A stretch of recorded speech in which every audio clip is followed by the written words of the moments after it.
Welcome to Coach Magic, the show for the woman who is all in on creating a life, business, and family that's beyond her wildest dreams. I'm Jenny Fennig, and I am so excited to help you get confident, focused, and paid. Let's rewrite the rules and get moving in the direction of your deepest desires. Ready, set, go.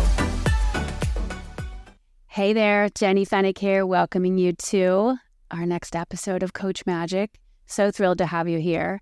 And thanks for the warm welcome as we relaunched Coach Magic into the podcast universe. Love having you listening in. I consider these episodes conversations between you and I, and really connections. I'm here to remind you of ideas. I'm here to teach you things, walk you through concepts. I'm really a messenger, as are you. And it's so cool to join forces and go on this Coach Magic road with you.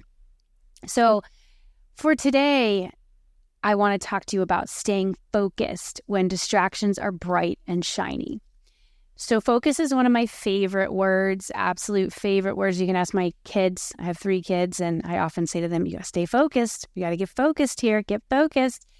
Because it's easy not to be focused. Distractions are everywhere. And in this space, the online space, when you are doing your work, you have the service-based business, it's super easy to get distracted. I remember the concept when I was first coming up, as a new coach, bright, shiny objects. They were called bright, shiny objects. And bright, shiny objects are still around. I like to call them distractions, but they often are really pretty and interesting and intriguing. And it's not like they're bad, but what we have to remember is that when you have a project, an idea, a calling, a mission, something you want to bring through you into the world, you'll never be able to do it if you're not willing to stay focused. A mentor shared with me eons ago this acronym for focus, which is this, and I want to shout out John Lee Dumas of EO Fire, who got me into the podcast world, PS. It's this acronym. I learned it from him. Follow one course until success. Think about that for focus. You can see it down the side, right? Follow one, O-N-E, course until success.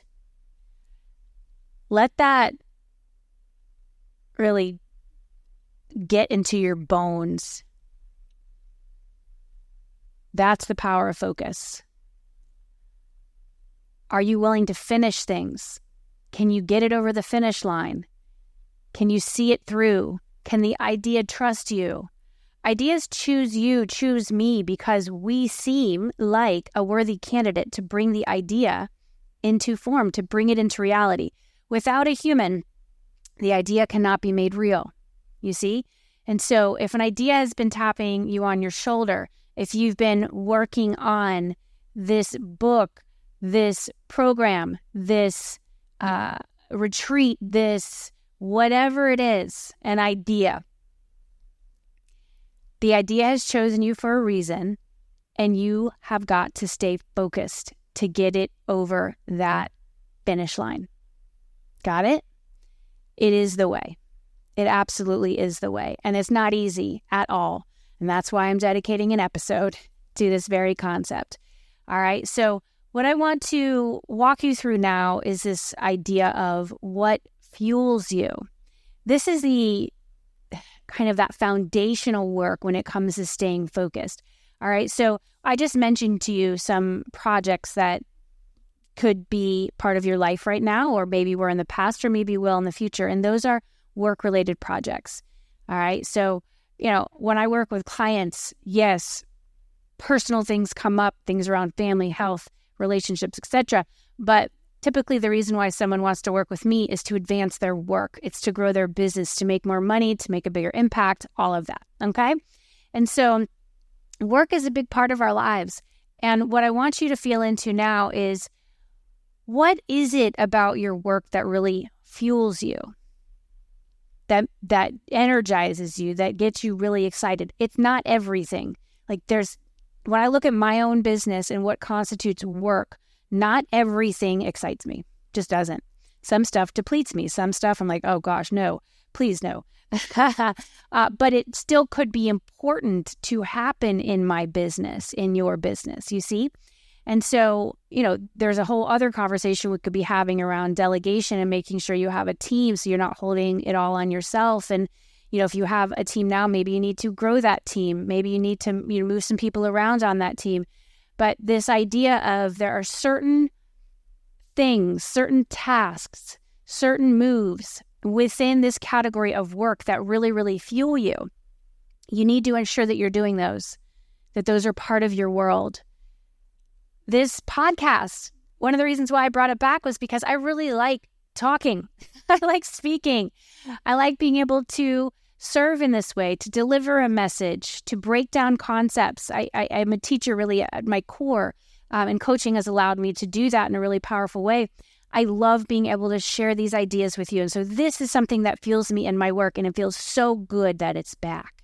I'm also a big lover of creativity and design.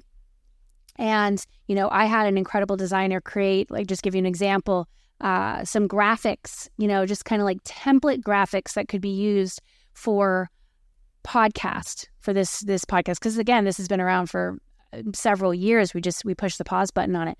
And when we were bringing it back, I just tapped into those templates.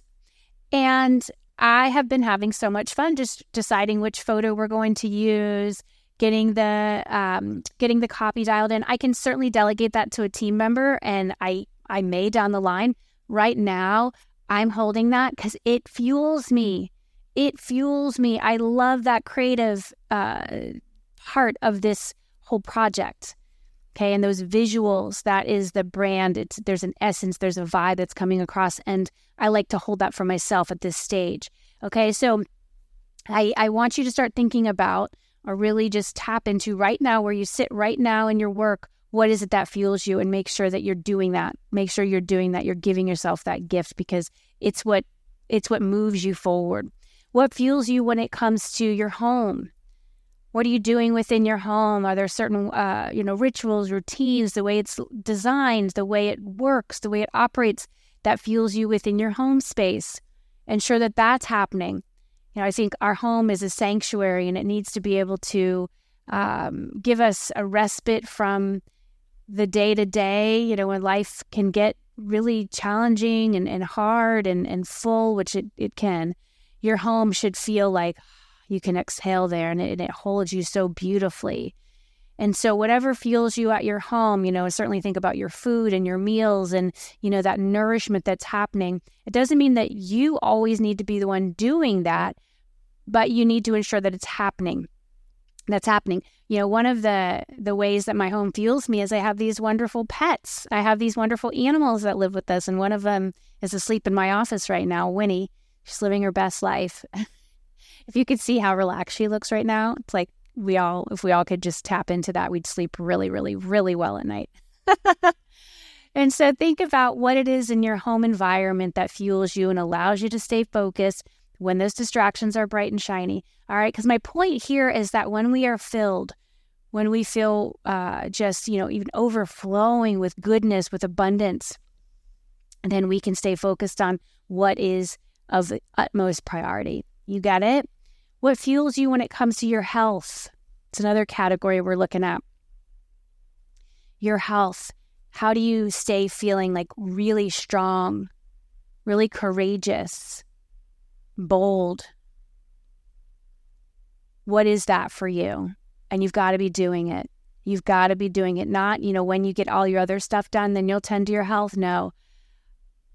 What works well for me is I take care of my health and my body and my movement, ideally first thing, beginning of my day. Doesn't always work like that.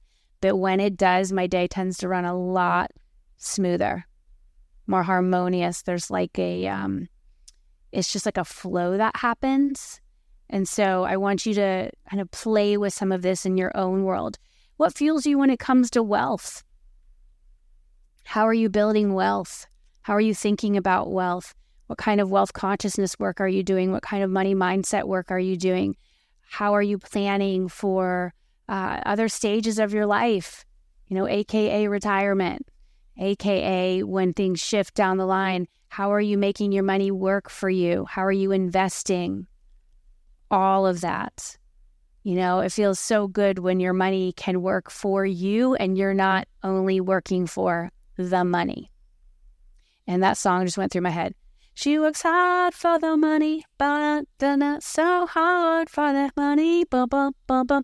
Okay, so you know what I'm talking about. I want you to, elevate your wealth consciousness.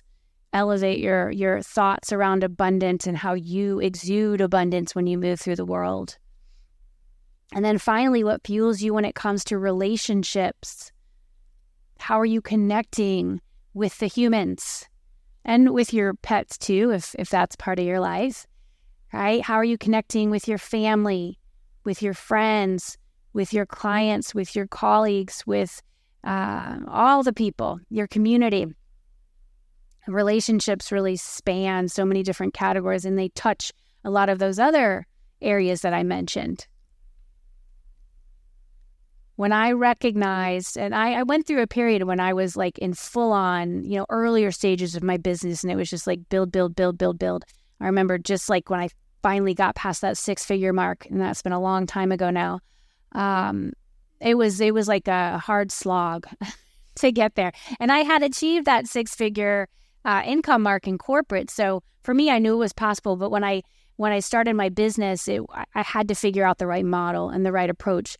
And on my path to doing so, alongside having really young kids, as I was figuring it out, I let some relationships kind of go or suffer because I was just so focused, using the theme of this episode.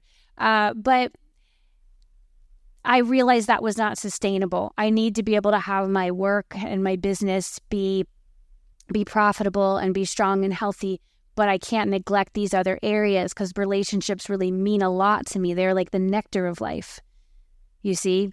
And so, this is a lot to hold, and that's why I wanted to walk you through it. So again, work, home, health, wealth, relationships. And, many of my clients who's work with me through the years have heard me talk about this. I have a whole program dedicated to this called Energy Queen. And so, this stuff, it works when you work it. It works when you work it. And so when you are making conscious investments in these areas, it's easier to stay focused, big picture, because you're getting filled up from this very holistic, multidimensional view. We're humans, we're not machines. There's a lot to you. There's a lot to me. And, I've run all these different experiments and had lots of different experiences that have taught me what I'm talking to you about today.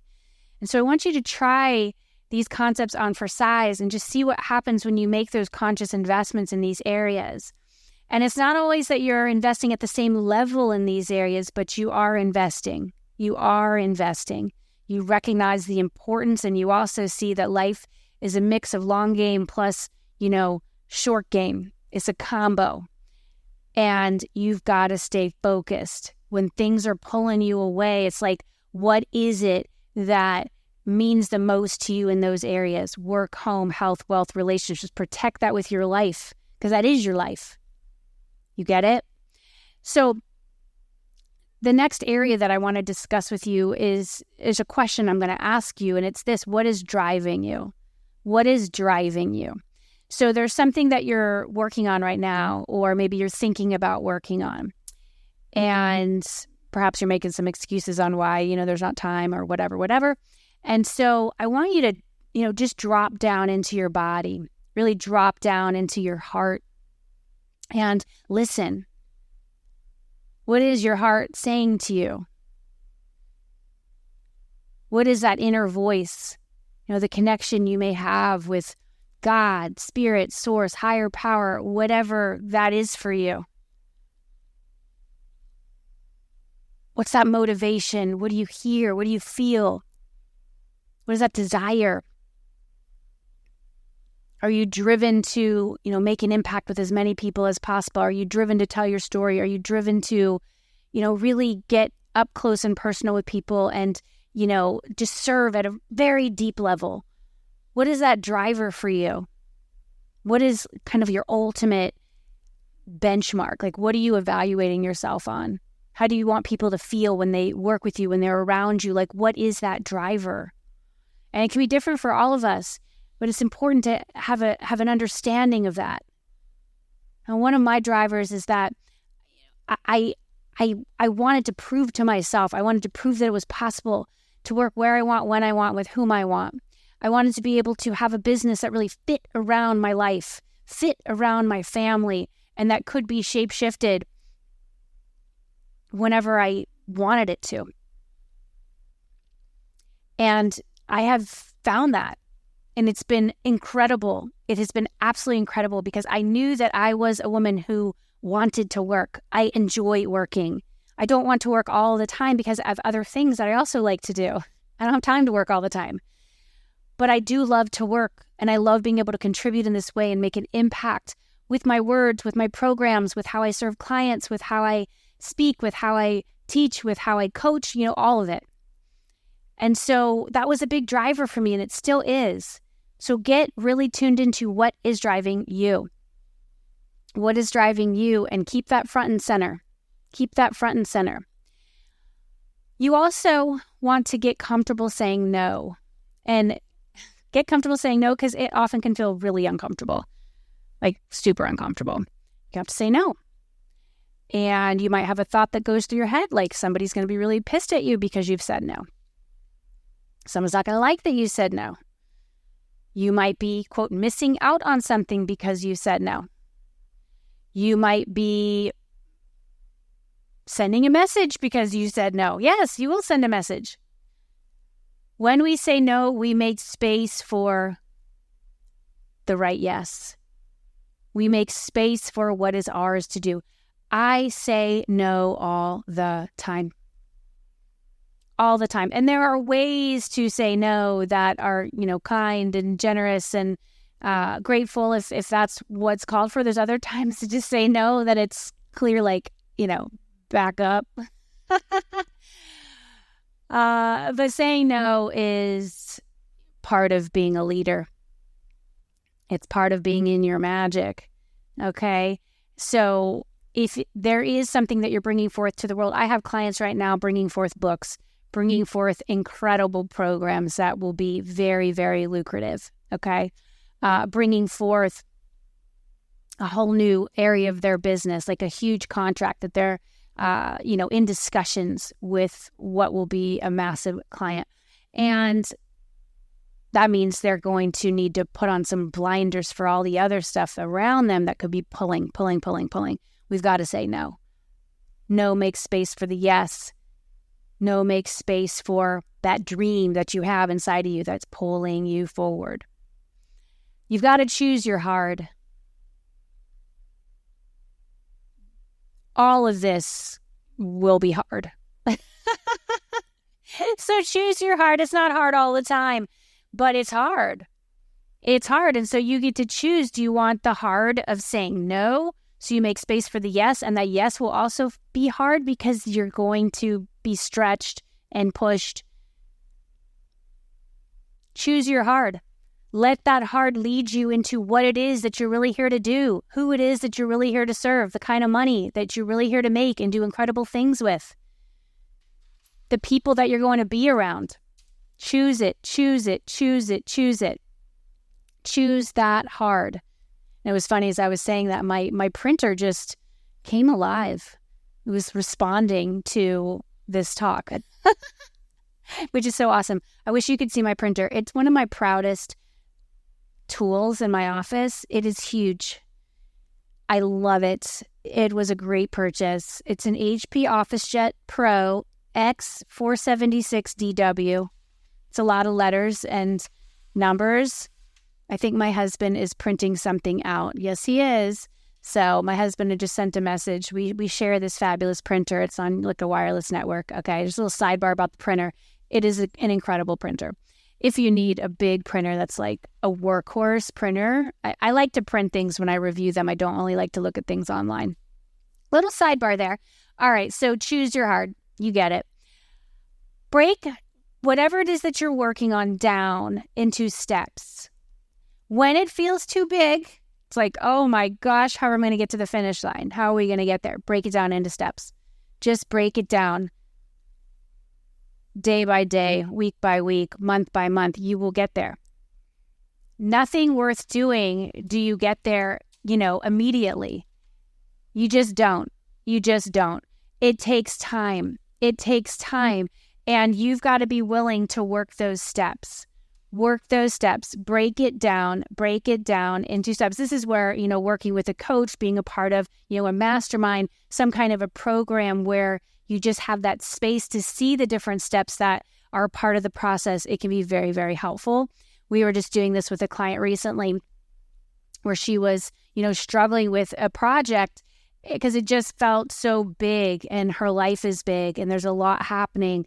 And when she saw, okay, the steps are this, and start showing up for it. Just start showing up for it. Here's what you do each day. Here's what happens over here. Here's how we can, look at this massive project and remember why you're doing it. Remember why you're doing it. There's a concept that I'll share with you now, and it's this. It's like, what can't you not do? When I decided to write my book, Get Gutsy, all those years ago, I remember that feeling of, I can't not do this, which if we take out the double negative, it would be, I must do this. But the feeling I had, literally the words were, I can't not do this. If I were to die having not done this, I will regret that. And I don't want to die with regrets, okay? I'm really wanting to live my life feeling fully expressed. And so the question for you is, what can't you not do? What must you do? We're all going to leave this earth at some point. We're going to shed our physical form. What do you want to have done before that time? Let's go. Let's go. That's the focus. That's the focus. That's when you say, hey, distractions, love you, but no. I'll get back to you. I'm going to finish this project, then I'll get back to you. And you can get support with this. I was speaking with somebody recently who's writing a book, and, she's got a great support team in place. A book coach, an editor who's helping her with just, kind of organize the material. On point. Let's go. When it's time to publish, she's got that team in place too. It's good. This is often what we need to do. You're really smart and you're capable and you can't do it all. You can't. You know this. I know this. There are so many incredible people out there. There are so many fabulous support resources, tools, humans, all of it. It's there. What is it that you want to do this year? Let's go. And get accountability. Be a part of a group where you can share, hey, I did it. I did this with clients recently. It was like, report back. I've got your back, hands on your back. Let us know when you take that next step. Let us know, when that next client signs on, all of it.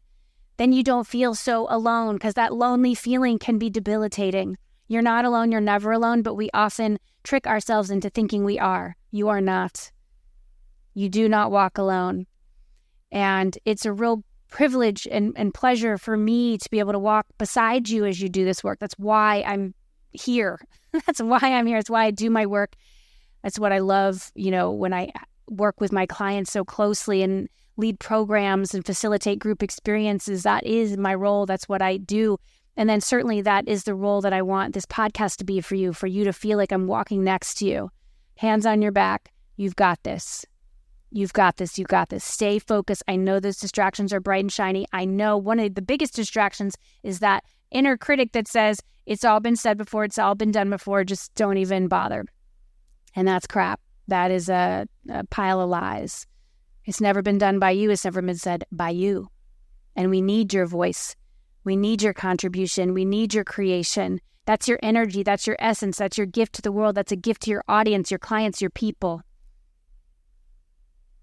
All right. And that's the spirit of Coach Magic. I'm breathing life into what it is that you are here to do next.